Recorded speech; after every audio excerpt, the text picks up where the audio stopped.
نستعينه ونستغفره ونعوذ بالله من شرور أنفسنا ومن سيئات أعمالنا من يهد الله فلا مضل له ومن يضلل فلا هادي له أشهد أن لا إله إلا الله وأشهد أن محمدا عبده ورسوله. Alhamdulillah, puji syukur kehadirat Allah Subhanahu wa Ta'ala, yang mana pada pagi hari ini insya Allah kita akan ketemu lagi nih sama Story Morning yang udah masuk ke pekan 31. Alhamdulillah. Oke, Story Morning kali ini akan membahas tentang doa Nabi Sulaiman. Banyak sekali ya sebetulnya doa-doa dalam Al-Quran, dan sebetulnya Al-Quran sendiri memang doa itu sendiri gitu ya. Sebelum-sebelumnya kita udah pernah bahas tentang doa Nabi Ibrahim, doa Nabi Yunus, dan banyak sekali. Sekarang kita akan khusus membahas tentang doa Nabi Sulaiman yang ada di Quran Surat Shad ayat 35. Insya Allah doa ini akan disampaikan, kajian kali ini akan disampaikan oleh Kang Irfan Habibi Martanegara, ya, biasa dipanggil Kang Irfan atau Mas Irfan. Beliau merupakan ketua NAK pertama ya. Semoga di sini juga sepertinya pada tahu nih ya. Beliau juga sekarang domisili di Bandung ya, Kang? Iya, Teh. Iya, beliau sekarang aktivitasnya sebagai ketua Makdis di Bandung, Masya Allah. Oke, untuk itu kita langsung aja ke Kang Irfan. Dipersilahkan untuk memulai kajiannya. Terima kasih, Kang. Silakan. Ya. Nuhun Teh Aziza.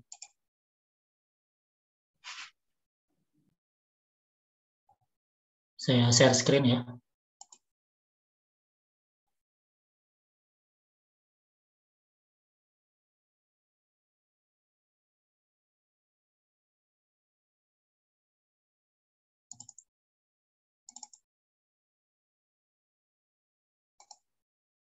Buka dulu filenya.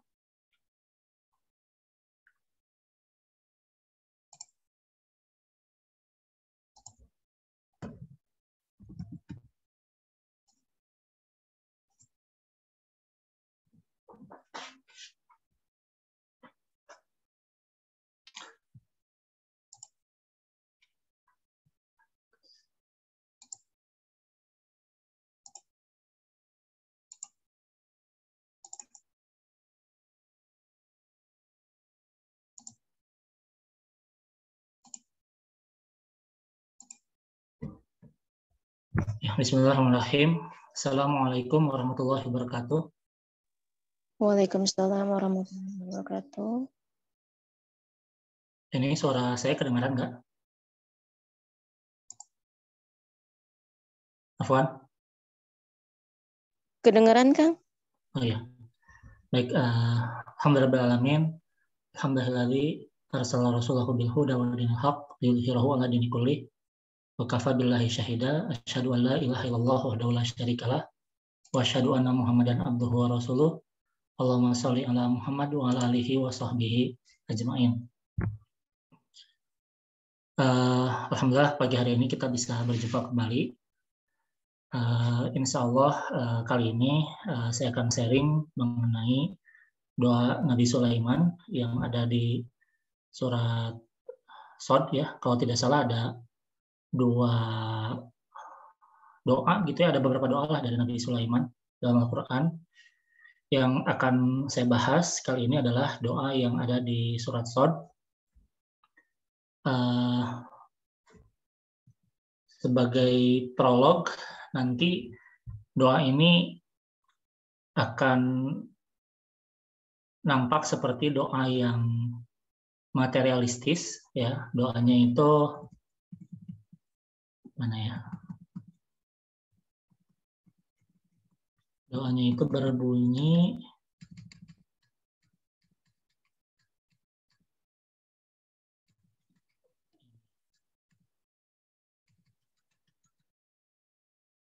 Rabbik firli wa habli mulkan la yambaghi li ahadim min ba'di innaka antal wahhab. Ya. Ya Tuhanku, ampunilah aku dan anugerahkan kepadaku kerajaan yang tidak akan dimiliki oleh seorang jua pun sesudahku. Sesungguhnya Engkau Maha Pemberi. Nah, jadi sebagai prolog, ya doa ini adalah doa yang mungkin secara sepintas agak aneh jika kita mendengar dari seorang nabi begitu ya.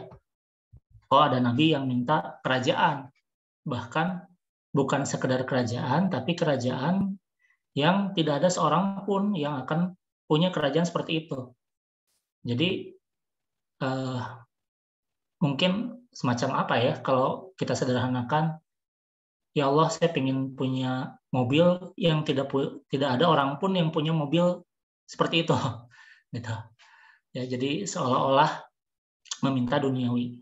Nah, di sini Ustadz kemudian menjelaskan sebenarnya tidak hanya surat-surat ayat 35-nya saja, tapi dari kalau di video sebenarnya Ustadz menjelaskan dari ayat 29. Tapi itu topik yang agak sedikit berbeda, mungkin sebagai pengantar. Saya akan nanti membahas langsung dari ayat 30-nya.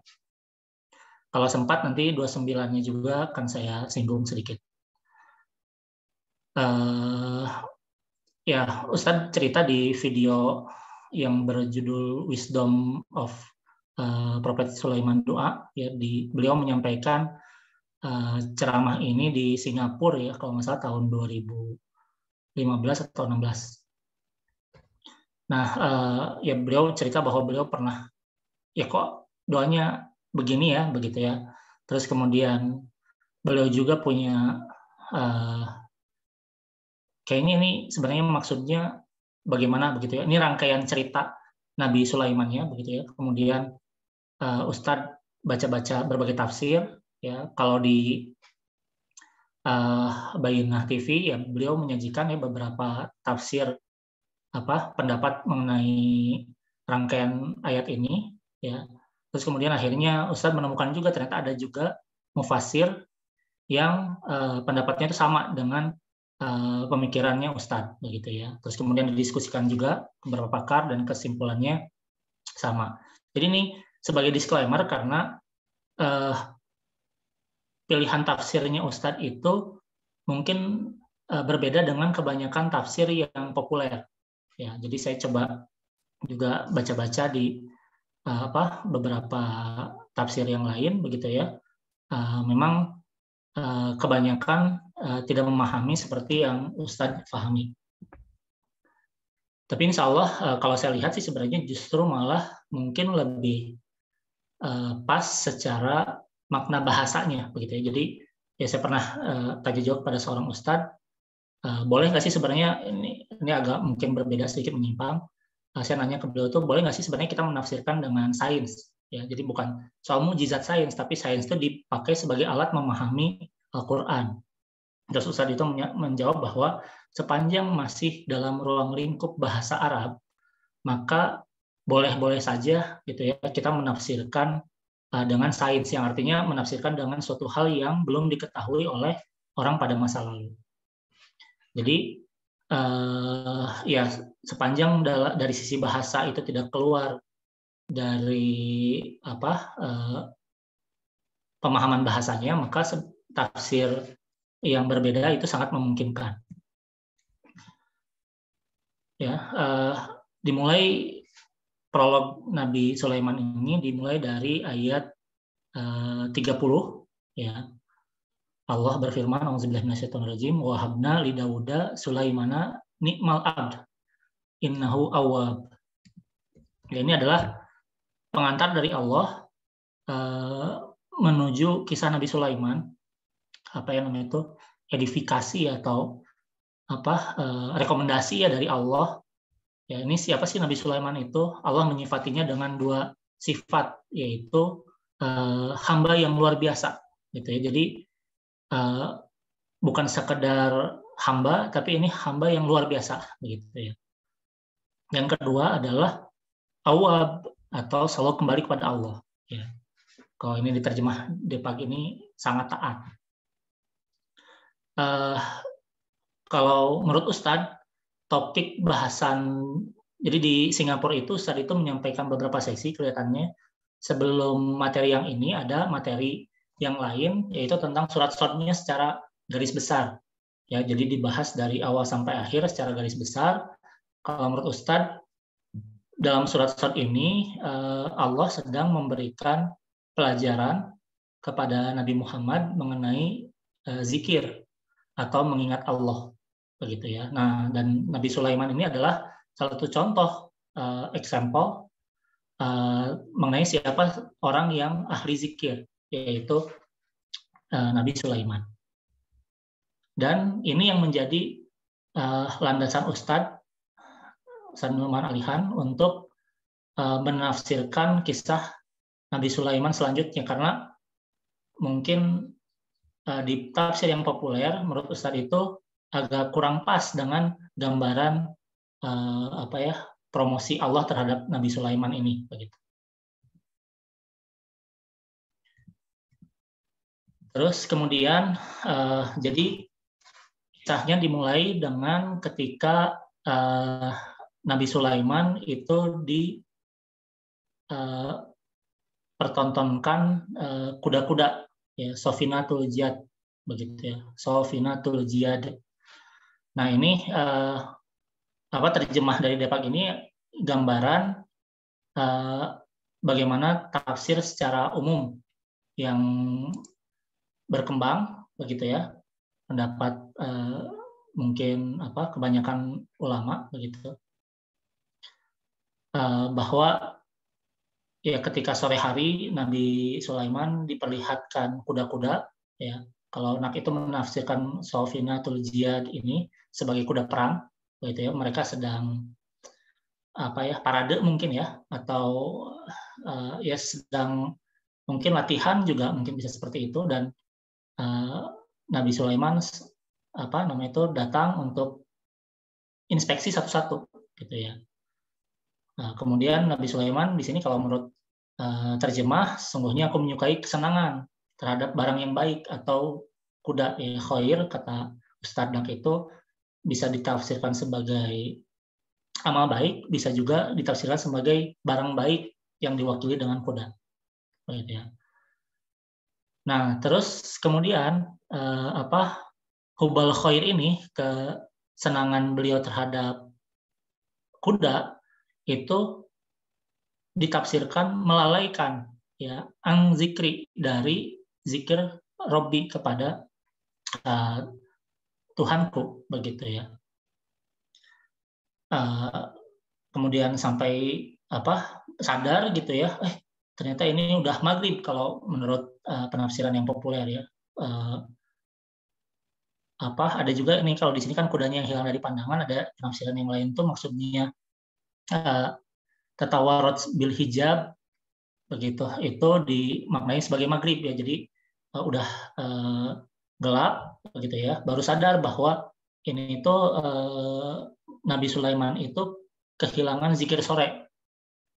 Ya, kemudian setelah ingat, Nabi Sulaiman kemudian minta kuda-kuda yang tadi dilihat itu dibawa, begitu ya, di hadapan Nabi Sulaiman, dan kemudian Nabi Sulaiman itu memotong kaki dan leher kuda, ya. Jadi kuda-kudanya itu disembelih lalu dijadikan sedekah. Nah, ini merupakan salah satu penafsiran Israiliyat ya kalau menurut Ustadz Nak dari ayat ini, begitu.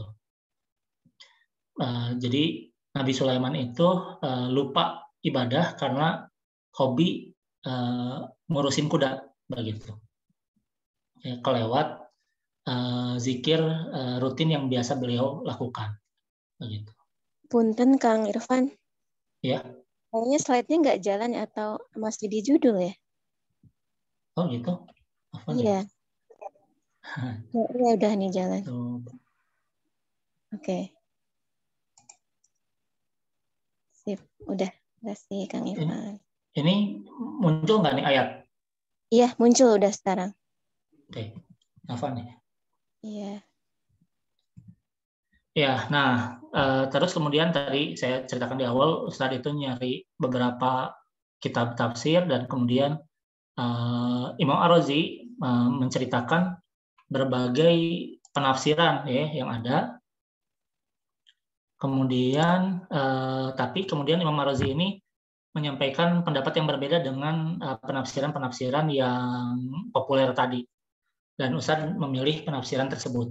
Ya, penafsirannya itu adalah bahwa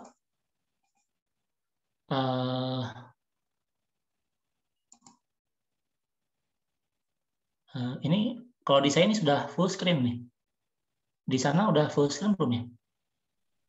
Belum, Kang. Masih yang ayat 31 sampai 33. Coba saya stop Dan dulu. belum full screen. Coba saya stop.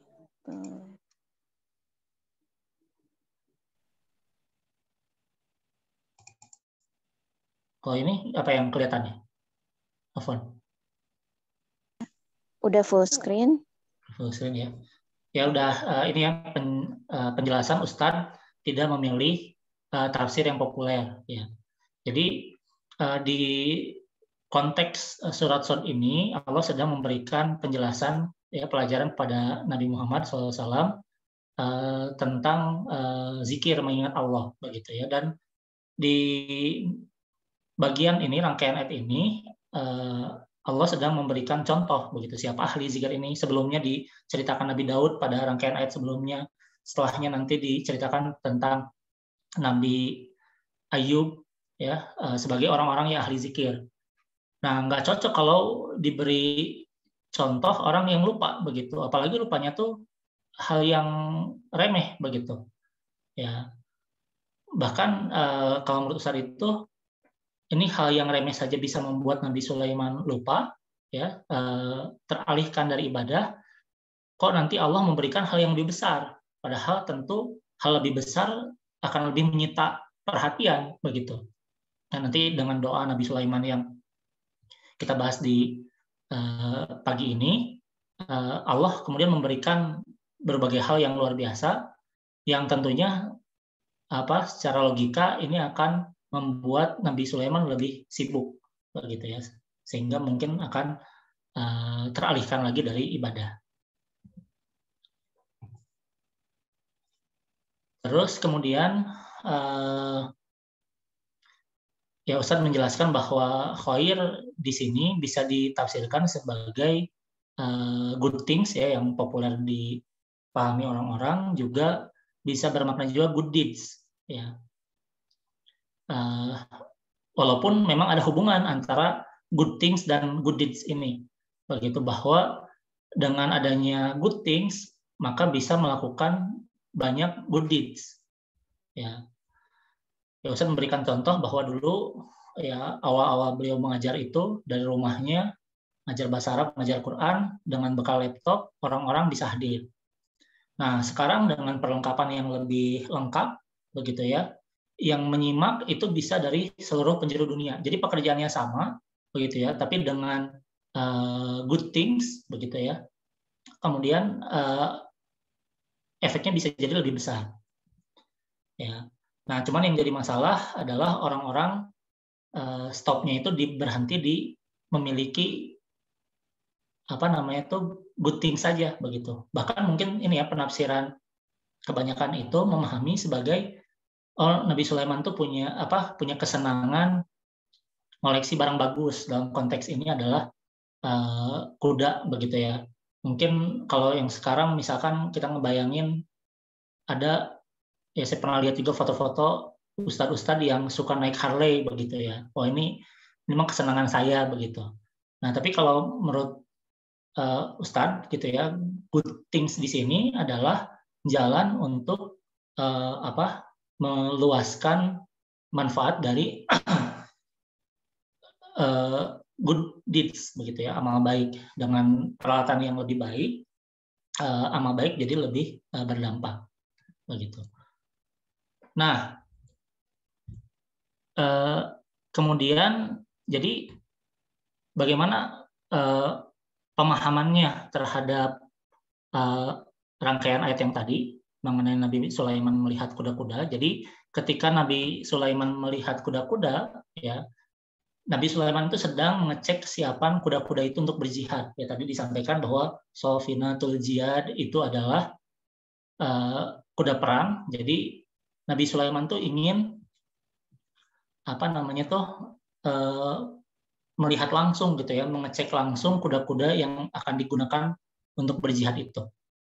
Ya, jadi makna dari ini ahbabtu hubal khair itu adalah saya mencintai kebaikan, maksudnya bukan yang melalaikan dari zikir pada Allah, tapi justru saya mencintai kebaikan, yaitu mengurusi kuda, justru atas dasar ingat pada Allah, begitu. Ya, ini penafsiran yang agak berbeda dengan kebanyakan penafsiran yang populer. Kalau di penafsiran yang populer, Nabi Sulaiman lalai terhadap akhirat karena urusan dunia. Justru kalau menurut pendapat Nabi Sulaiman itu sedang mengurusi dunia untuk kebaikan akhirat, gitu, atas dasar akhirat, begitu. Ya, jadi di sini Allah sedang mengajari cara pandang yang benar terhadap dunia. Ya, jangan anti dunia, tapi jadikan dunia sebagai alat meraih akhirat. Ya. Nah, kemudian hatta tatawarat bil hijab, ini difahami Ustadz yang tadi sampai hilang dari pandangan itu, maksudnya adalah atau ada yang menafsirkan sampai akhirnya maghrib, itu kemudian Ustadz menafsirkannya dengan Nabi Sulaiman itu nyuruh kuda-kuda tadi lari. Jadi setelah diperiksa, oh bagus, coba pada lari, begitu. Wah, bagus nih larinya, begitu. Kemudian setelah jauh, rudduha alayya, ya, suruh dibawa lagi kuda-kudanya itu, terus dilihatin lagi, begitu. Ya. Nah, ini yang tadi disebut menyembelih itu berasal dari kalimat ungkapan mashan bisuk wal a'naq, ya, menyembelih kaki dan leher. Nah, ini mashan ini sebenarnya kalau secara bahasa malah artinya musab. Mashan itu kita mengusap rambut, itu dalam Quran bahasanya itu mas, gitu ya. Ya, jadi malah ini lebih cocok secara bahasa, ya, dan memang ini juga termasuk kalau untuk mengusap ini termasuk kelihatannya penafsiran yang populer juga ya. Jadi ada dua penafsiran yang populer ya.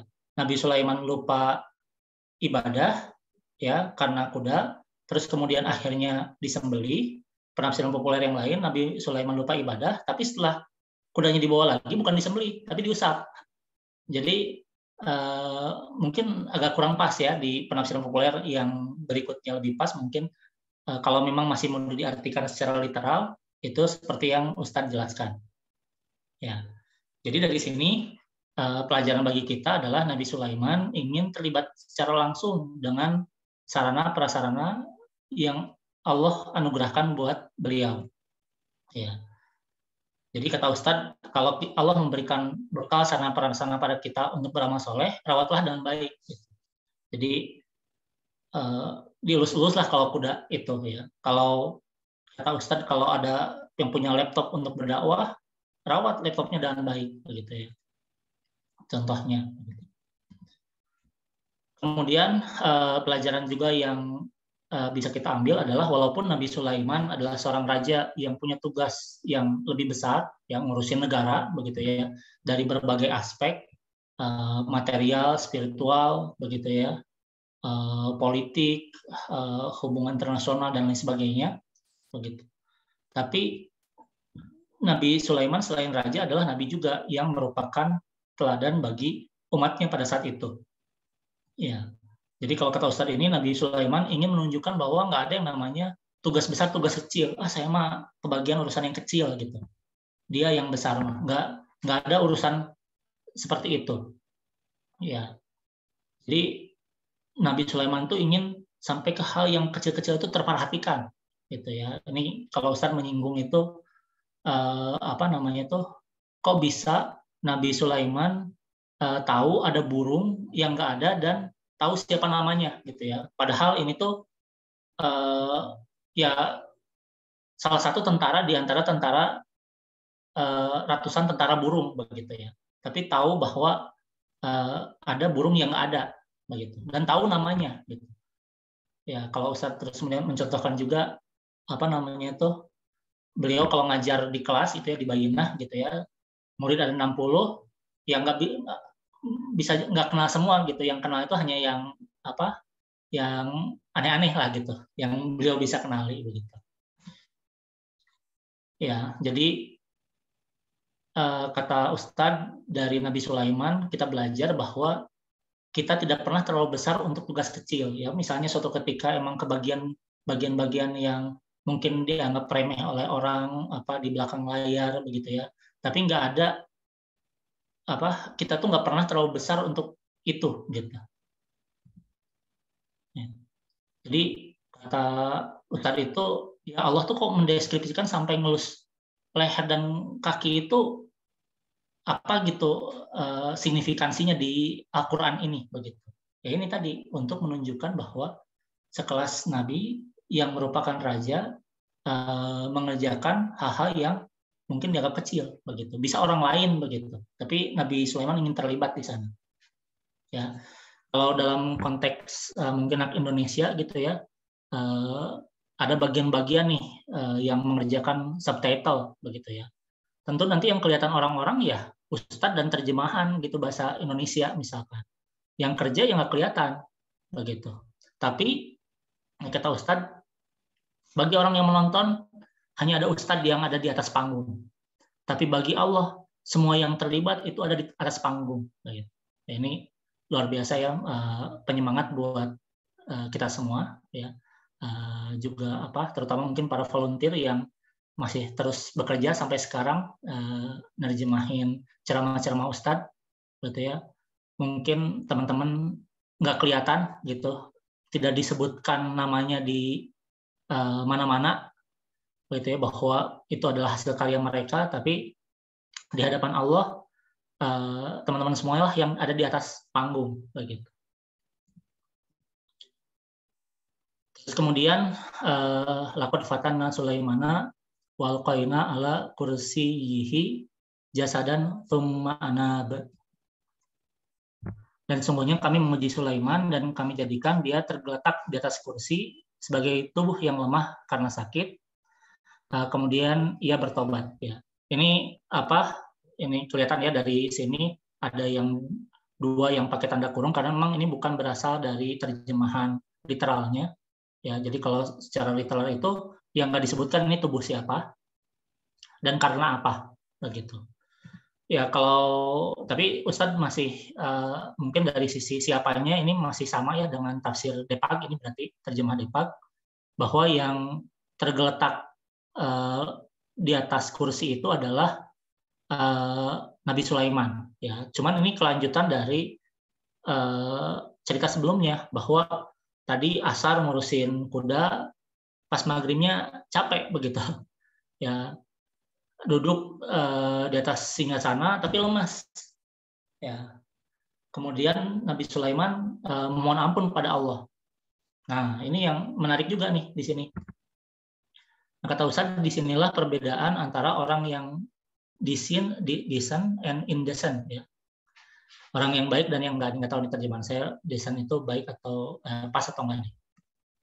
Orang yang nggak baik ketika gagal dia akan mengatakan bahwa kegagalan itu karena kesalahan seluruh alam semesta, ya, kecuali dia, begitu. Nah, sedangkan orang baik adalah dia mengeluarkan semua usaha terbaiknya, dan ketika gagal dia masih mengatakan itu adalah salahnya. Oh, mungkin saya masih ada kurang nih, begitu. Nah, Nabi Sulaiman itu mengurusi kerajaan yang sangat besar, begitu. Merasa maghrib itu masih ada pekerjaan lain, urusan kerajaannya itu. Tapi kok nggak punya daya upaya? Wah, ini pasti ini salah saya nih. Sehingga Allah nggak memberi energi lebih untuk saya masih bisa bangkit ngurusin kerajaannya. Begitu. Jadi ini adalah contoh ketika orang yang terus mendorong dirinya untuk melakukan yang terbaik. Gitu. Nah, ini Ustadz sebenarnya ini urutannya Ustaz ngebahas la yukallifullahu nafsan illa wus'aha ini di akhir, tapi saya pindahkan ke sini karena mungkin lebih pas. Ya, kita sering memahami Allah tidak membebani seseorang melainkan sesuai dengan kesanggupannya. Jadi kalau menurut Ustadz, sebenarnya makna yang lebih pas itu secara bahasa adalah Allah tidak membebani seseorang melainkan sesuai dengan potensinya. Ya, jadi contohnya itu dari Ustadz, kalau ada seorang ujian dapat nilai 80, ini nilai yang bagus, begitu ya, udah A mungkin. Tapi sebenarnya Allah itu memberikan potensi agar orang tersebut bisa dapat nilai 100 gitu ya, kecerdasannya dikasih lebih, tapi mungkin dia masih kurang berusaha sehingga hanya dapat nilai 80, maka di akhirat ini nanti Allah akan menanyakan gitu, kamu tuh sebenarnya bisa 100 ya, tapi kok kamu masih cuma 80 walaupun itu nilai yang bagus juga. Ya, jadi harus selalu bertanya pada diri kita sendiri, apakah kita sudah maksimal belum dalam beramal, begitu. Dan kita nggak tahu sampai batas mana sih potensi yang Allah berikan untuk kita. Oleh karena itu, ya harus selalu lebih. Misalnya sekarang kita berusaha 80, ini tuh mungkin Allah sebenarnya memberikan lebih dari 80 nih. Coba lagi lebih baik lagi, begitu ya. Ya, jadi kalau kata Ustadz ya, dengan pemikiran seperti ini harusnya umat Islam itu jadi yang terbaik setiap bidang. Ya, karena coba lagi yang jangan-jangan potensi Allah masih lebih besar lagi dari ini. Jangan terkungkung dengan bahasa Ustadz tuh halusinasi diri kita tentang potensi kita tuh segimana gitu. Saya mah emang cuma bisa segini aja. Padahal sebenarnya bisa jadi Allah memberikan lebih. Oleh karena itu, karena kita nggak tahu, maka coba kasih lebih lagi. Nah, kemudian, ini doanya yang Nabi Sulaiman sampaikan, ya ketika dalam kondisi lemas tadi, begitu ya, di atas kursi, Rabbi gfirli wahabli mulkan la yambaghi li ahadim min ba'di innaka antal wahhab. Ya Rob, ampunilah aku dan anugerahkanlah kepadaku kerajaan yang tidak dimiliki oleh seorang pun jua sesudahku. Sungguhnya Engkau Maha Pemberi. Dan Nabi Sulaiman di sini yang melanjutkan pembahasan yang sebelumnya, bertobat bukan karena dosa, ya. Jadi dosa apa begitu? Tapi justru karena khawatir semua usaha yang beliau lakukan itu belum maksimal di mata Allah. Ini sebenarnya ada hal-hal yang masih belum full dari saya nih. Nah, jadi saya udah perfect belum di mata Allah, kira-kira mungkin begitu ya, atau gimana bahasanya. Nah, dan ini juga memang doa yang diajukan oleh Nabi yang lain juga yang mirip begitu ya. Nabi Ibrahim ketika setelah membangun Ka'bah itu berdoa dengan rangkaian doa yang cukup panjang, tapi salah satunya itu adalah doa mohon ampun, ya. Wa tub alaina innaka antat tawwabur rahim. Ya, dan ampunilah kami, begitu ya. Nah, ini baru beres bangun Ka'bah kok malah minta ampun. Ya mungkin kalau kata Ustaz itu adalah kekhawatiran Nabi Ibrahim ini kayaknya mungkin batu yang ditaruh belum rapi nih, belum pas, belum apa begitu ya.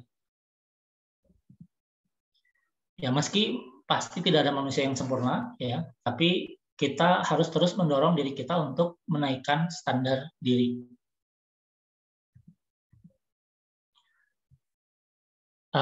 Wahabli mulkan bisa dipahami dengan makna yang pertama, Nabi Sulaiman minta tambahan kekuatan. Ya, tadi karena lemas, Nabi Sulaiman tuh minta, ya Allah beri kekuatan lebih. Nih, saya udah diberikan sumber daya yang banyak, gitu ya, saya diberikan kerajaan, tapi kok saya nggak bisa memanfaatkan sumber daya yang Allah berikan itu 100%, begitu ya. Masih kayaknya saya harusnya masih bisa ngerjain yang ini, ngerjain yang itu, begitu ya. Nah, sehingga akhirnya Nabi Sulaiman meminta tadi mulkan tadi.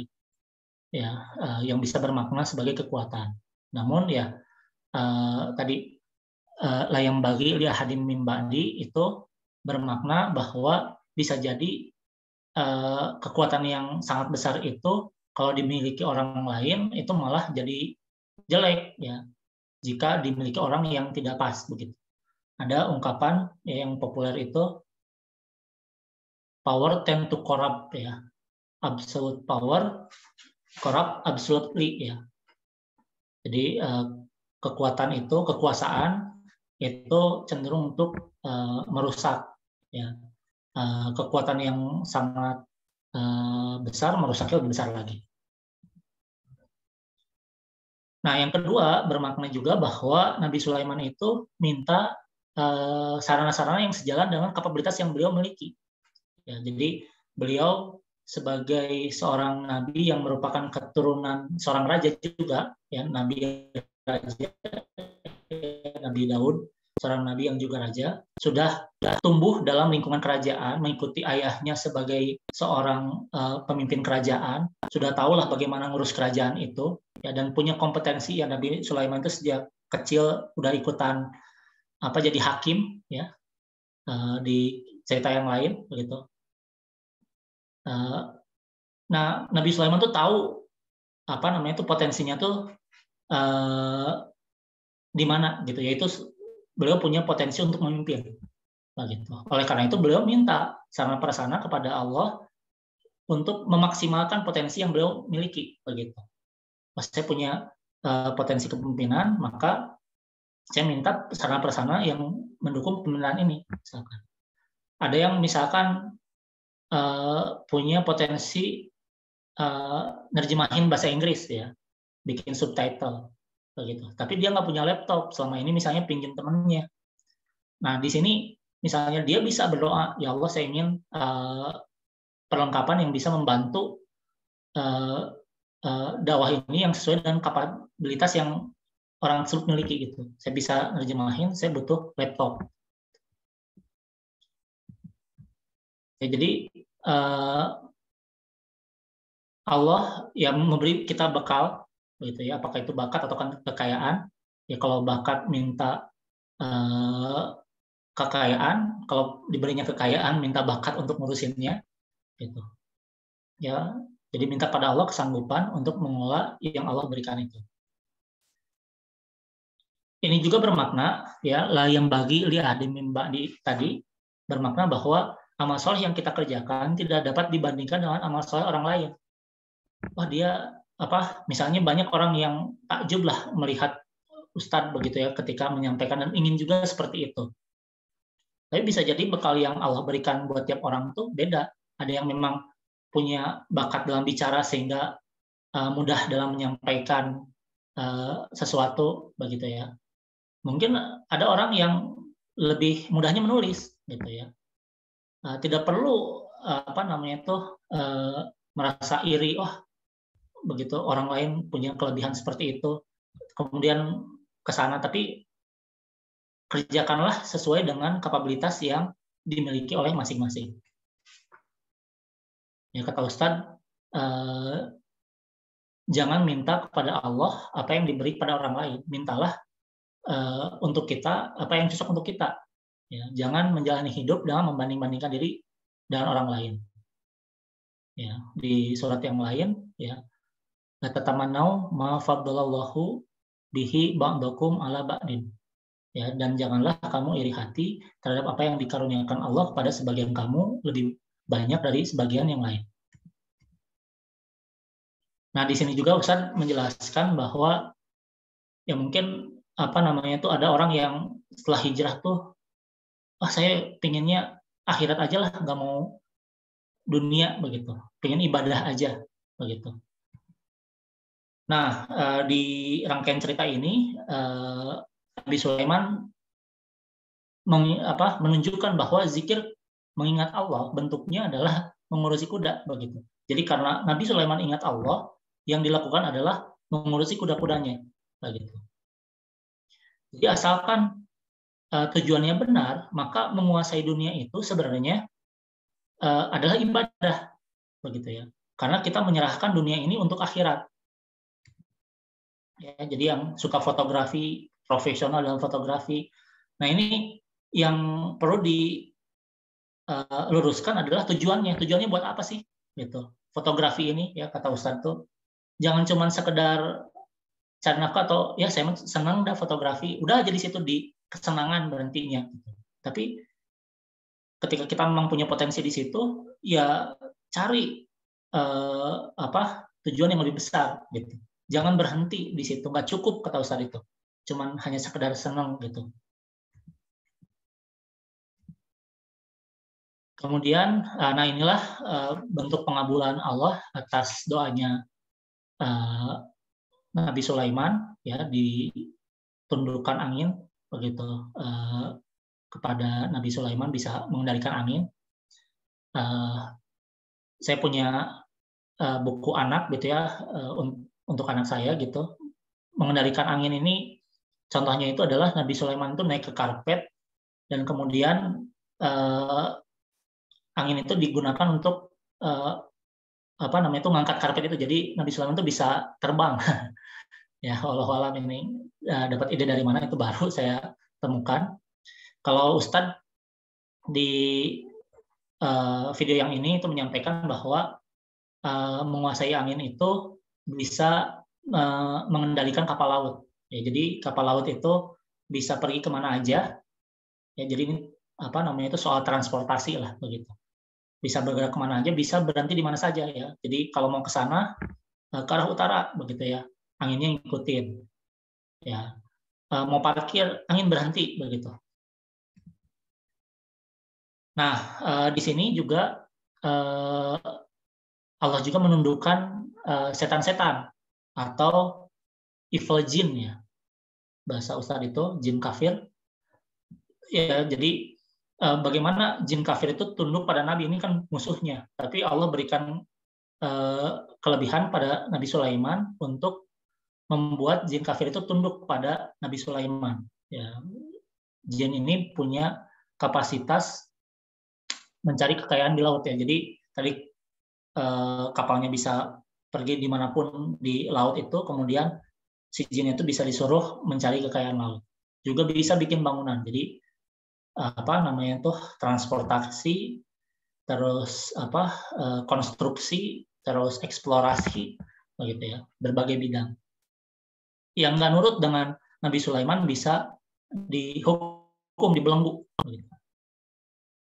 Nah, kata Ustadz ini yang mungkin pelajarannya bagi kita bahwa sebenarnya kekayaan, sumber daya, kemampuan itu nggak pernah jadi masalah di umat ini.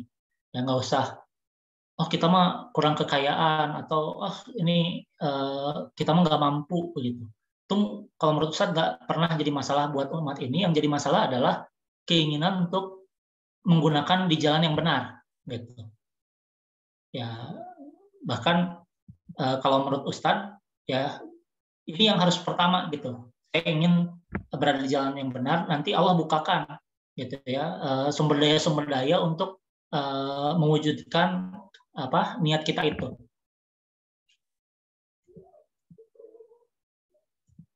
Ya. Nah, kemudian dengan anugerah yang Allah berikan, kita perlu senantiasa berkontribusi ya. Penjelasan Ustadz atas ayat ini, atau bisa menyetop kontribusi itu ketika kita melihat kontribusinya itu tidak berkembang dengan baik, lalu kasihkan ke yang lain. Ya, kita punya dari mungkin skill nerjemahin bahasa Inggris, kita misalnya nerjemahin apa untuk dakwah, kemudian kayaknya ini kurang efektif, saya mau nerjemahin yang lain, silahkan. Itu kira-kira tadaburnya untuk kita dari ayat ini. Dan menurut Ustadz juga ya tadi bisa nyetop itu menunjukkan bahwa ya ketika nyetop itu mungkin karena ini kayaknya kurang bagus nih hasil evaluasinya gitu. Jadi kadang-kadang sama usaha kita tuh bisa berhasil bisa enggak ya. Ketika enggak ya nggak apa-apa, stop aja, kita cari jalan lain yang lebih berhasil ya. Di ghairi hisab, kalau menurut Ustadz di sini di video yang ini bermakna jangan berhenti karena kayaknya nih pekerjaan saya, amal saya udah cukup banyak nih. Saya mudahan lah gitu. Ya, jadi jangan ngitung-ngitung amal kita, terus beramal.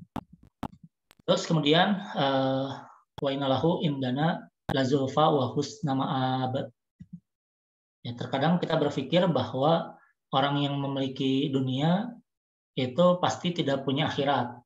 Ya, padahal akhirat itu bukan untuk orang yang tidak ada dunia di hatinya.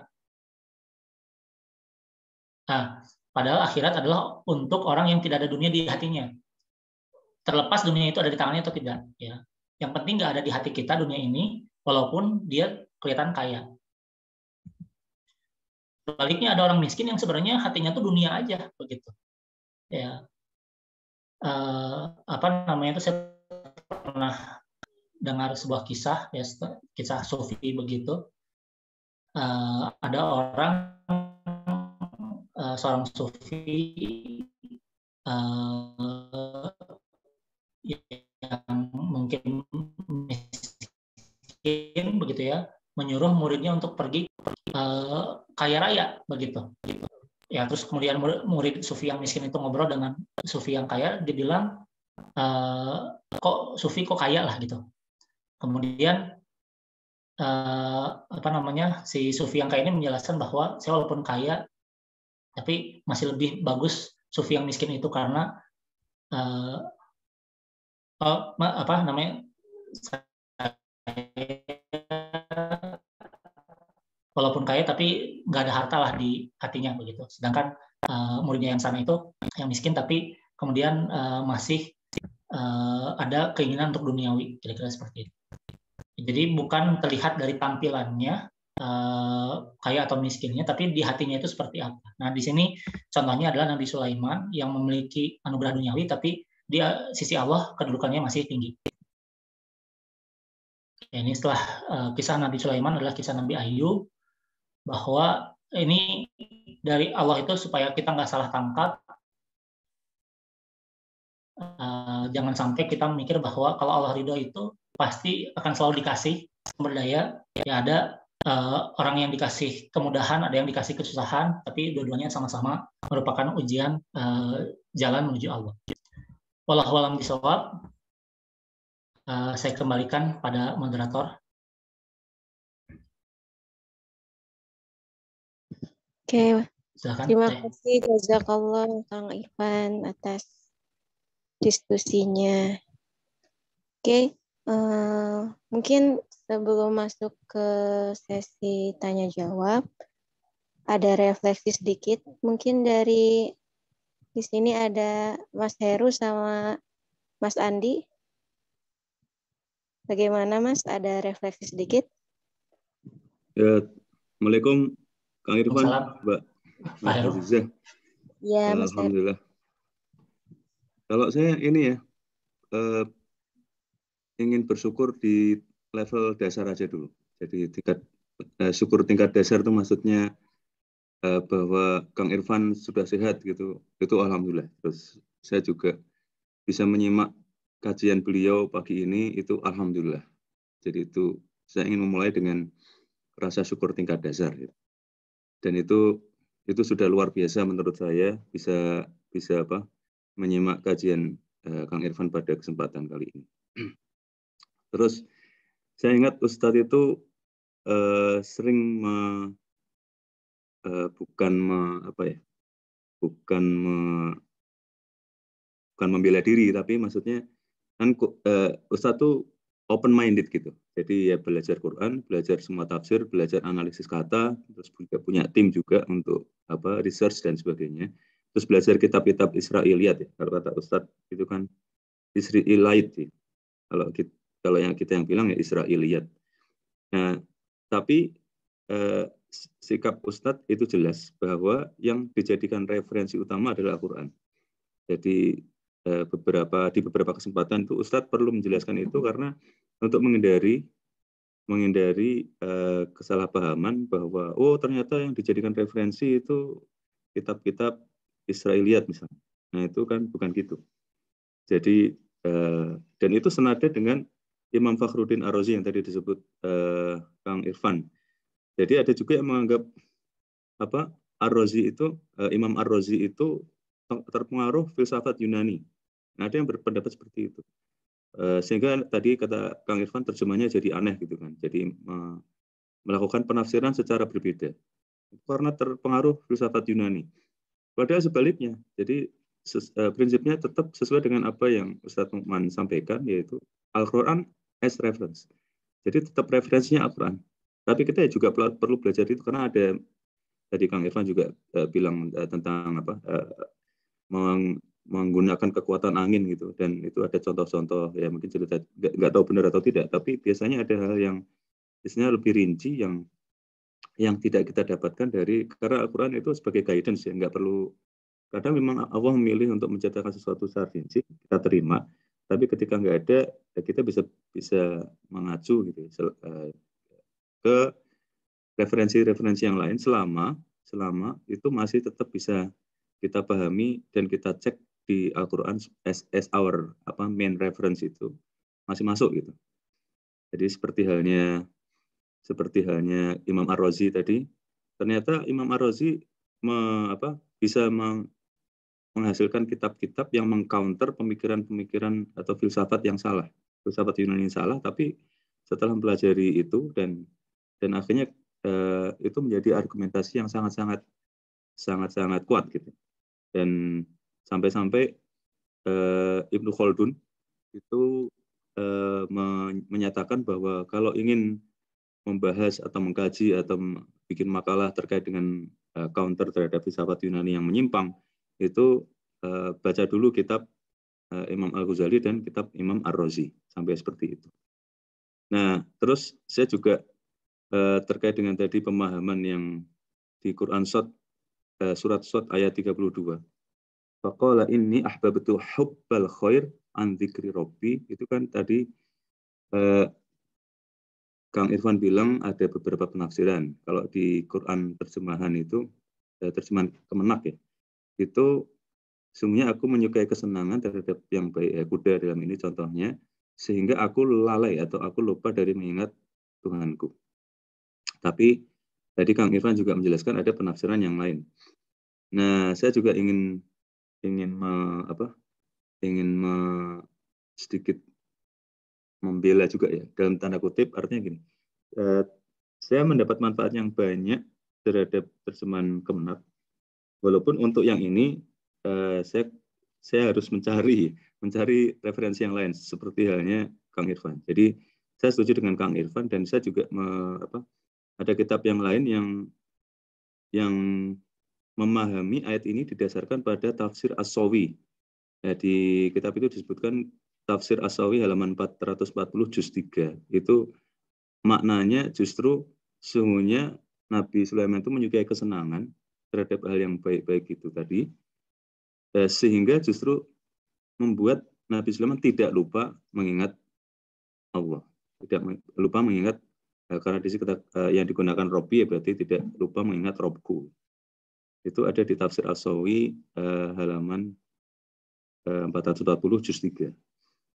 Tapi yang juga ingin saya bela juga dalam hari ini adalah bahwa dan sesuai dengan apa yang pernah dinasihatkan Ustadz Nu'man, itu bahwa ketika kita tidak sepakat tentang sesuatu, yaitu ya kita batasi di situ aja. Ya, dalam hal surat Shad ayat 32 ini berarti kita mencari referensi yang bisa memudahkan pemahaman kita ya, supaya bisa masuk. Masa sih seorang nabi lupa mengingat Allah? Jadi itu kan terus kita cari. Terus kalau di Quran Web itu juga terjemahannya masih sesuai dengan yang kita harapkan, dalam tanda kutip ya, yang kita harapkan. Artinya di Quran Web itu terjemahannya membuat aku ingat akan kebesaran Tuhanku. Jadi bukan lalai, tapi justru membuat ingat akan Allah. Jadi termasuk juga halnya dengan, saya kira ini bisa ditarik secara umum bahwa ketidaksepakatan akan sesuatu ya berhenti sampai di situ. Jangan sampai terus melebar, terus terus tidak suka sama sekali. Nah, seperti halnya imam-imam mazhab kan juga gitu. Misalnya Imam Syafi'i itu muridnya Imam Malik, tapi ada beberapa poin yang ada ketidaksamaan, tapi ya berhenti sampai di situ. Yang poin-poin yang sama ya masih jauh, masih banyak, masih jumlahnya jutaan atau miliaran. Termasuk juga dalam berkomunitas. Jadi kadang-kadang atau dalam Islam ya secara umum, kalau kita lihat di luar sana itu kan ada yang tidak berbeda pendapat 1, 2, 3 poin atau ya beberapa lah. Tapi mungkin karena ada YouTuber atau mungkin karena setan sih ya, karena itu apa? Innahu lakum aduwwum mubin, jadi memblow up ya, tahu sifat manusia seperti itu, udah nih yang sedikit ini gede-gedein aja, dibesar-besarkan sehingga akhirnya muncul bantah-bantahan di media gitu kan, hanya terhadap pendapat yang sebenarnya banyak pendapat yang lain atau dasar-dasar yang lain, dasar-dasar keimanan yang sama gitu. Termasuk juga dalam hal berkomunitas. Kadang-kadang ada ketidaksamaan pendapat atau beda cara dan sebagainya. Hanya 1, 2 saja, tapi terus ketika setan berhasil menguasai manusia, maka terus jadi besar gitu. Padahal kita masih banyak hal-hal yang kita sepakati secara bersama. Terus hanya gara-gara itu misalnya jadi nggak bisa akur. Kalau di masjid ya, komunitas kan tersebar se-Indonesia, bahkan di luar negeri juga ada. Tapi kalau di masjid itu ada yang sholat aja nggak bisa jejer gitu ya. Terus PPKM sudah hilang, sholat sudah bisa sudah nggak berjarak lagi, tidak perlu jaga jarak, sudah bisa nempel, itu apalagi seperti itu nggak mau gitu, karena dia punya pendapat ini, dia berbeda pendapatnya, padahal cuma satu dua pendapat. Jadi itu termasuk dalam hal memahami jadi surat Sot ya, surat Sot ayat 32. Terus Nabi Sulaiman ini kan contoh orang beriman yang kaya, dan itu memang tidak ada masalah, karena akhirnya kan ada contoh-contoh yang berikutnya. Misalnya Imam Malik itu kan imam yang kaya. Waktu Imam Syafi'i tadinya kan punya guru Sufyan Ats-Tsauri, gurunya miskin lah. Tapi begitu ketemu Imam Malik loh, itu kan membuat kenapa ada imam yang kaya gitu kan, kaya raya, sampai setelah dianggap ilmunya udah cukup, terus mau dicarikan guru yang lain, itu sampai dikasih uang saku sama Imam Malik untuk belajar ke guru yang lain. Jadi saya sangat sepakat ya dengan Kang Irfan tadi, bahwa ketika apapun kondisinya, apakah kita kaya, apakah miskin, apakah biasa-biasa aja, yang penting kan yang dalam hati itu, ya dunia bisa dalam genggaman, bisa tidak dalam genggaman, tapi yang penting yang di dalam hati itu adalah Allah. Jadi perjuangannya adalah untuk Allah. Karena dengan kekayaan Nabi Sulaiman itu kan akhirnya beliau bisa gaya ya, dalam tanda kutip, bisa gaya ketika mau diberi hadiah sama Ratu Bilqis, atau ada yang menyebut Balqis, itu kan bisa ngapain cuman hadiah segitu aja, aku jauh lebih kaya dari kekayaan dari Tuhanku, dan ada bukti fisiknya gitu, itu jauh lebih luar biasa daripada apa yang ingin dihadiahkan, sehingga utusan dari Ratu Bilqis itu silakan disuruh pulang aja gitu. Hadiahnya bawa aja pulang gitu. Nggak butuh gitu. Jadi itu juga ternyata menjadi sebuah kekuatan. Dan bahkan Ustadz Nu'man juga pernah menyampaikan, memotivasi supaya kita itu menjadi orang kaya, karena decision making itu tidak ditentukan oleh para penguasa, tapi ditentukan oleh yang punya modal. Jadi punya modal itu bisa mempengaruhi kekuasaan, sehingga kekuasaan itu memutuskan sesuatu didasarkan apa yang dibisikkan atau apa yang dipush atau diarahkan oleh para pemilik modal. Ya kenapa nggak orang Islam yang jadi pemilik modalnya gitu. Dalam hal itu ya, tapi Ustaz Nu'man jangan biasa juga bercanda. Jangan sampai ketika sudah punya modal malah lupa gitu. Terus akhirnya lupa akan perjuangan yang itu gitu. Bahwa kita arahnya itu adalah supaya kita bisa mempengaruhi keputusan-keputusan yang penting yang untuk kebaikan umat dan untuk perjuangan Islam. Saya kira itu sedikit tambahan dari saya. Sekali lagi terima kasih Kang Irfan, dan alhamdulillah sangat bersyukur sekali bisa menyimak kajian Kang Irfan pada kesempatan pagi ini. Silakan Mbak Nur Azizah. Mohon tambahan teksnya Mas ya. Oke, kita langsung aja ke sesi tanya jawab. Sebelumnya di sini ada tanggapan sedikit dari Mbak Siti. Masya Allah, terima kasih banyak Kang Irfan. Untuk menciptakan kapal Nabi Sulaiman, saya teringat salah satu tokoh bahkan kapal Indonesia saat ini, yaitu pembuat kapal Trafuk, karena terinspirasi dari kapal Nabi Nuh melalui surat Hud. Oh ya, jika boleh dijelaskan sedikit lagi Kang, katanya kenapa Nabi Sulaiman yakin kalau tidak akan ada yang kerajaan yang lebih besar daripada kerajaan beliau. Sebetulnya di sini ada tanggapan juga dari Kang Angga ya. Kalau saya sih berpikir bisa jadi Allah Subhanahu wa taala mengilhamkan kepada Nabi supaya berdoa tersebut sehingga jadi ibrah untuk kita. Apakah seperti itu?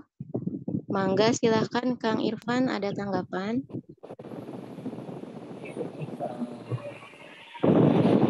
Jadi Nabi Sulaiman yakin kalau tidak ada yang kerajaan yang lebih besar dari beliau. Nah ini sebenarnya bukan yakin ada yang lebih besar, tapi ini doanya Nabi Sulaiman agar tidak ada yang lebih besar dari beliau. Mungkin sebenarnya nggak disebut besar ya, tapi tidak ada kerajaan yang seperti beliau. Itu yang diharapkan oleh Nabi Sulaiman. Nah, kenapa berharap seperti itu? Karena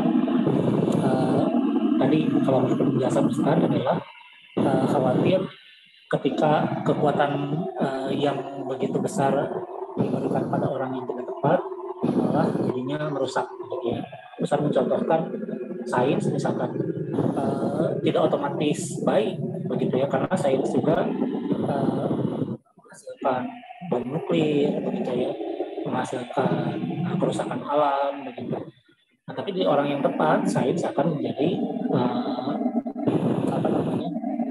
kebaikan ya, jadi obat dan sebagainya.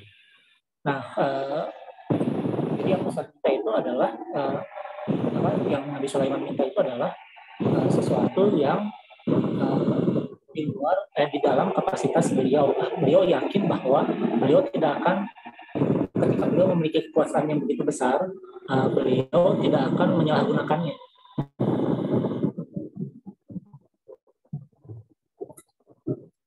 Suaranya kedengeran? Oh iya. Tadi ada backsound-nya gitu. Sekarang udah ada. Oke. Ya jadi bukan jadi Nabi Sulaiman berdoa untuk diberikan sesuatu karena beliau sudah tahu dirinya. Jadi Nabi Sulaiman sudah mengenal dirinya bahwa tidak akan kekuatan yang besar itu tidak akan membuat beliau lalai begitu ya.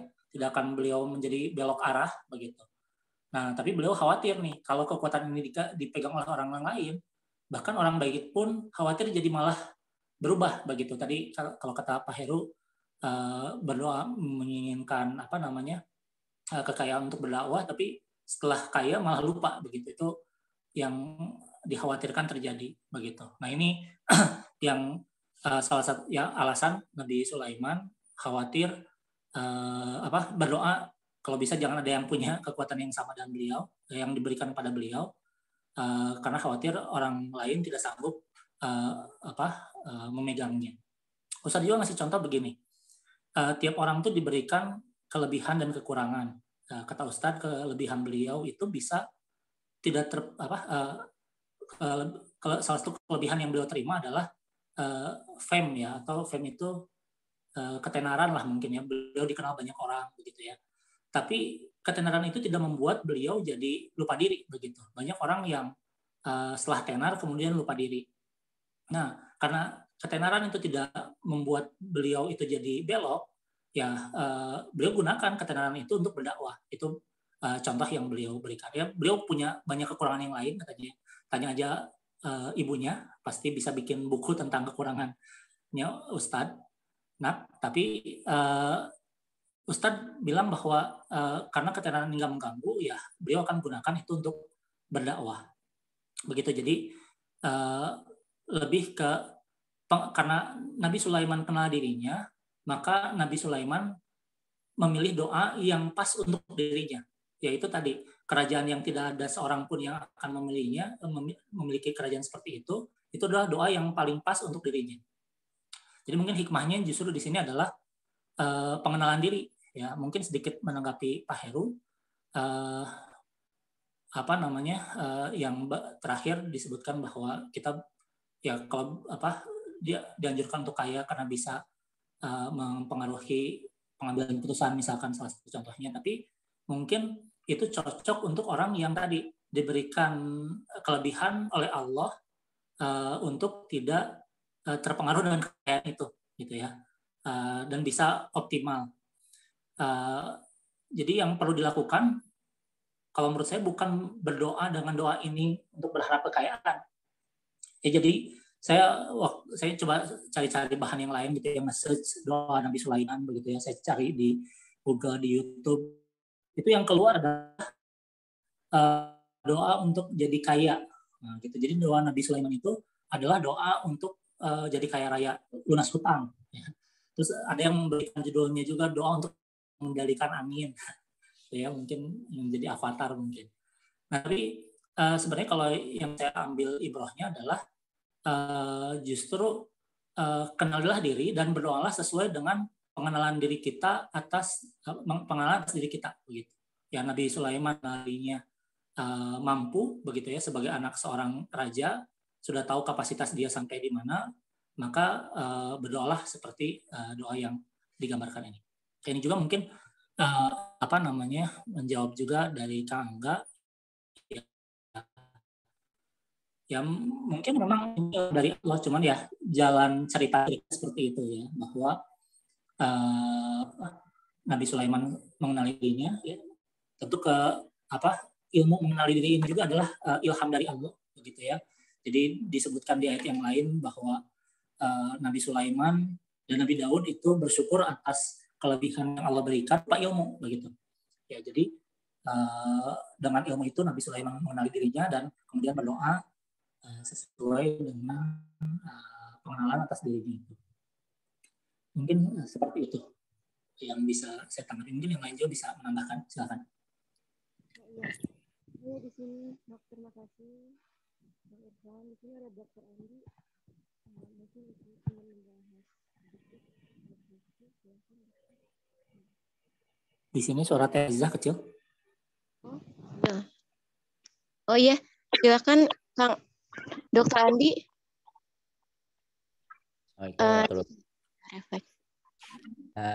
Mau menambahkan aja sedikit. Makasih banget Kang Irfan dan Pak Heru juga tambahannya sama yang lain juga. Saya cuma mau nambahin beberapa poin yang menurut saya mungkin mohon dikoreksi kalau ada yang kurang pas. Pertama tentang tadi ada pertanyaan di kolom chat kan tentang dari Teh Siti, kenapa Nabi Sulaiman yakin kalau tidak akan ada yang kerajaannya lebih besar dari beliau? Ya memang benar sih, di ayat itu tidak dijelaskan bahwa Nabi Sulaiman yakin.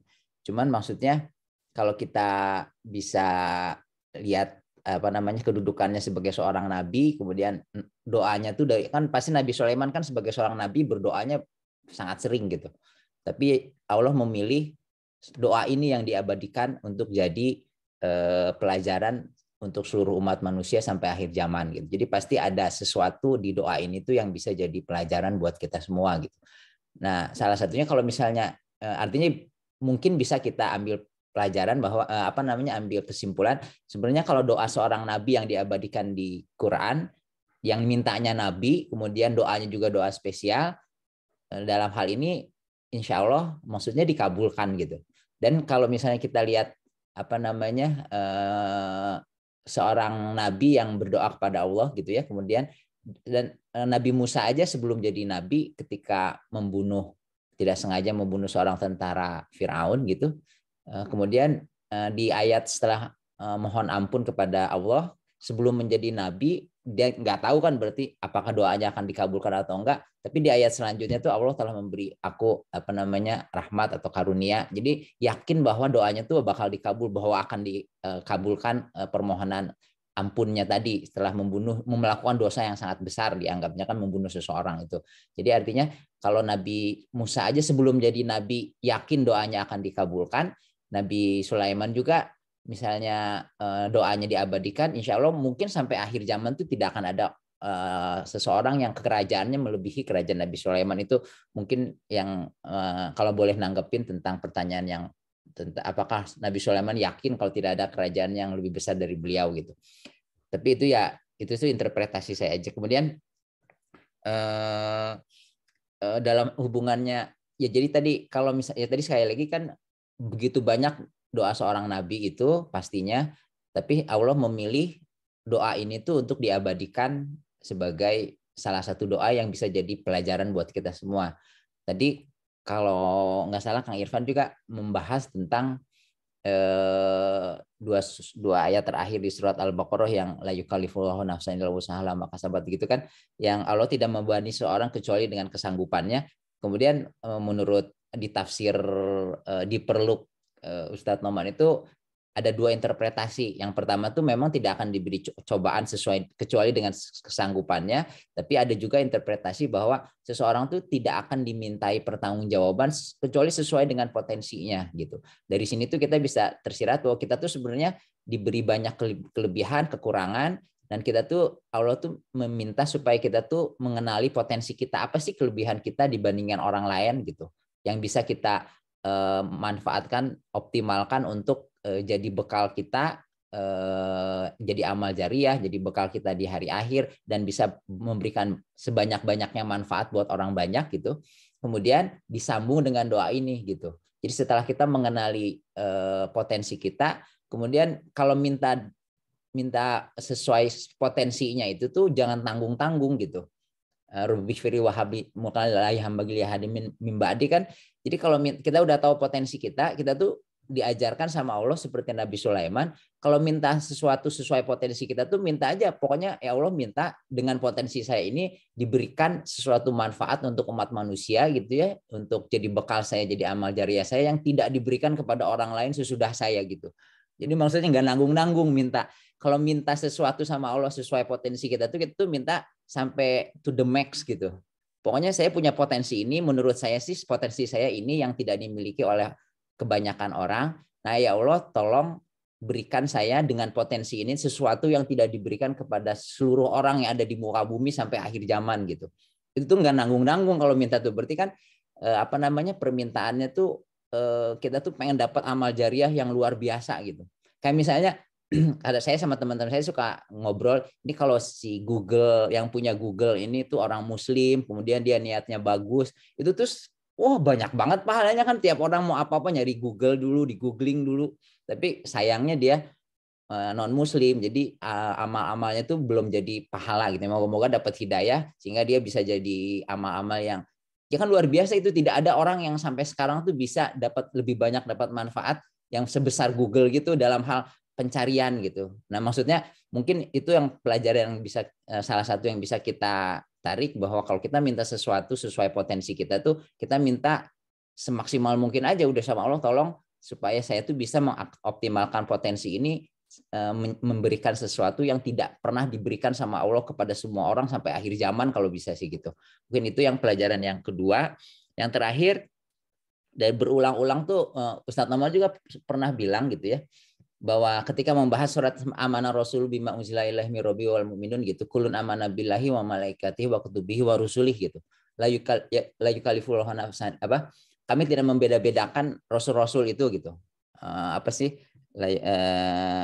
Amanah Rasul bima unzila ilaihi mir rabbi wal mu'minun kulun amanah billahi wa malaikatihi wa kutubihi wa rusulih la nufariqu baina ahadin mir rusulih gitu. Nah, itu tuh salah satu kebiasaan Bani Israel gitu, mereka tuh sampai di kitab di Tauratnya tuh banyak ayat-ayat yang sangat melecehkan gitu, istilahnya memberikan kisah yang buruk gitu tentang para nabi dan rasulnya mereka gitu. Nah sementara kalau dalam Quran sendiri diangkat bahwa yang paling mulia dari seluruh umat manusia itu para nabi, kemudian sidikin, terus syuhada kan gitu. Jadi nabi itu tingkatannya tuh udah jauh di atas manusia yang lain gitu. Jadi nggak mungkin ada sesuatu yang sampai kita tuh, jadi kalau ada sesuatu yang meragukan tentang Nabi yang kayaknya nggak cocok ini, kita tuh harus kayak Ustadz Noma tuh mencari penafsiran yang lain. Kayak misalnya kan ada beberapa tafsir kalau kita cari di internet tuh tafsir ayat As-Sad ayat 32 tuh, karena Nabi Sulaiman menganggap bahwa kuda-kudanya itu, tadi kan dibahas juga sama Kang Irfan, kuda-kudanya itu melalaikan dia dari dia alaihissalam itu dari mengingat Allah, maka dipotong kakinya gitu. Itu kan sebagai seorang Muslim yang Rasul itu sangat menyayangi, harus menyayangi semua makhluk hidup segala macam. Kita tuh agak masa sih seorang nabi gara-gara menganggap kuda-kudanya itu melalaikan dia dari mengingat Allah, terus kuda-kudanya itu dipotong semuanya gitu. Pasti ada penafsiran lain yang mungkin bisa lebih diterima dan lebih sesuai dengan keluhuran akhlak seorang nabi gitu. Dan juga pelajaran buat kita juga, kadang-kadang ada beberapa tafsir beberapa ulama, beberapa ustadz yang ketika menafsirkan seseorang nabi itu kayak yang agak kurang pas gitu. Gambarannya tuh kayak nabi itu bukan Nabi Muhammad, maksudnya nabi-nabi yang lain tuh kayak yang ini tuh jauh banget dibanding Rasul, bahkan kadang-kadang dibanding sahabat aja masih lebih tinggi sahabat kemuliaan akhlaknya. Nah itu tuh kita tuh sebagai seorang Muslim gitu, kita tuh menganggap nabi-nabi, seluruh nabi dari zaman Nabi Adam sampai sekarang tuh nabi-nabi kita juga. Makanya ketika Ustadz Noman membahas tentang bagaimana tentang mengucapkan Merry Christmas gitu, Selamat Natal, yang video yang termasuk belakangan baru keluar ketika bulan menjelang Natal gitu, beliau bilang tuh bahwa saya tuh mencintai Nabi Isa tuh sampai saya tuh nggak tega gitu bilang bahwa Merry Christmas, selamat hari Natal, bukan karena itunya bukan karena, jadi Ustadz nggak mau terlibat masalah fikihnya, ada yang bilang boleh, ada yang enggak, ada ulama yang bilang oke, ada yang bilang selama masih ini nggak berasa. Cuman saya tuh nggak bisa membenarkan bahwa Nabi Isa itu dikatakan oleh orang-orang Kristen itu mengatakan dirinya Tuhan, kemudian menyelamatkan diri umat manusia dengan menebus dirinya sebagai anak Tuhan gitu. Saya kalau ada yang ngomong gitu tuh saya nggak tega, makanya saya nggak pernah ngomong Merry Christmas. Itu salah satunya karena saya mencintai Nabi Isa itu seperti mencintai nabi-nabi. Jadi itu tuh suatu nabi itu tuh sesuatu yang sangat kita banggakan, kita muliakan gitu. Sehingga kalau ada penafsiran sesuatu yang nggak cocok sedikit aja terhadap para nabi itu, kita tuh langsung merasa terganggu gitu. Nah mungkin itu aja yang beberapa tambahan. Yang sebelumnya tadi kan Kang Irfan juga ngebahas tentang yang ada beberapa penafsiran Israiliyat bahwa itu tuh dipotong kakinya, tapi Ustadz Numan tuh nggak cocok ini sih, masa sih kayak gitu ya. Terus nanti ada mencari penafsiran lain yang menurut Ustadz tuh lebih cocok tuh begini gitu, membelai-belai, dan yang tadi yang dijelaskan sama Kang Irfan. Jadi mungkin itu tambahan dari saya, moga-moga ada manfaatnya. Kalau ada yang kurang pas, mangga dikoreksi. Terima kasih.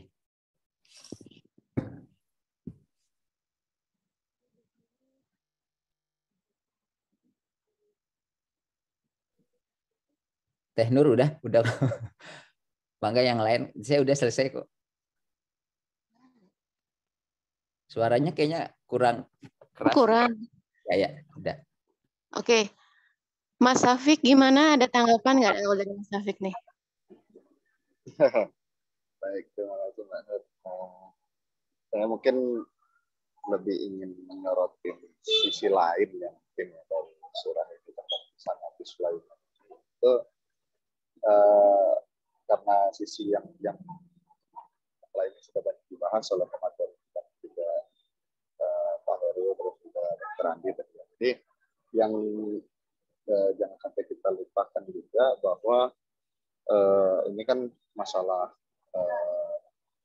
kekuatan atau kekayaan dan mukjizatnya Nabi Sulaiman gitu ya, bagaimana kerajaannya, bagaimana dia mampu mengendalikan anginnya dan seterusnya itu. Nah, yang perlu kita ingat juga bahwa itu kan juga bagian dari mukjizatnya Nabi Sulaiman gitu ya, dan kita jangan lupa juga bahwa salah satu fungsinya mukjizat itu kan adalah untuk ya sebagai bukti lah gitu ya, sebagai apa sih intinya penunjuk atau bukti yang nyata lah bahwa dia itu seorang nabi gitu kan.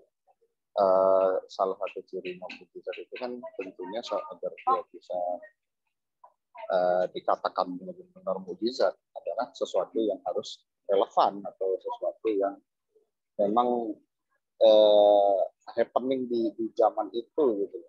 Dan pada saat itu kalau kita lihat kisahnya Nabi Sulaiman itu kan happening itu masalah kekuatan kerajaan gitu kan, seperti yang kita lihat di kisahnya bersama Ratu Balqis sampai Ratu Bilqis itu. Jadi salah satu why-nya itu mungkin kalau saya ya, jadi kenapa mungkin Nabi Sulaiman itu dihamkan untuk berdoa seperti itu juga karena yaitu untuk kebutuhan mukjizat juga, karena di zamannya mungkin awalnya seperti itu. Nah, mungkin kalau kita adopsi kayak zaman sekarang itu ya kita kan ditinggalkan sebuah mukjizat yang kekal sampai akhir zaman di Quran. Itu gimana sih kita meminta kepada Allah itu bagaimana agar kita bisa menjadi messenger of Quran itu sendiri untuk menunjukkan Quran itu sebagai mukjizat yang tetap bisa relevan dengan apapun yang happening ataupun apapun yang terjadi di sekarang ini. Dan itu bisa kita mulai dari mengenali potensi diri sebagaimana sudah dijelaskan oleh Kang Irfan dan teman-teman yang lain tadi gitu.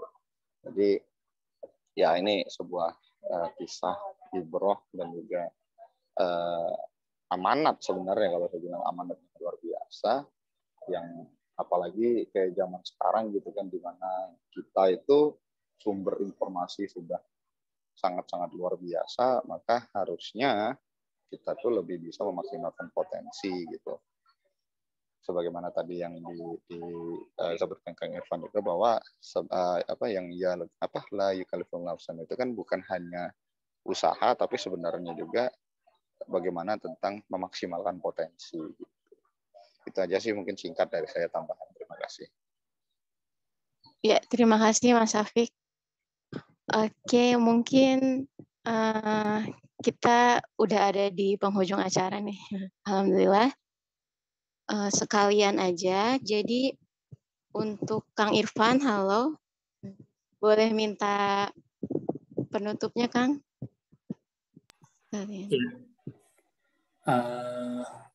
Ya, terima kasih tadi masukan dari teman-teman. Ya, kalau saya memahami dari rangkaian kisah Nabi Sulaiman ini dan puncaknya tadi di doa itu, kita nggak serta-merta membaca doa ini karena misalnya pengen kaya begitu ya.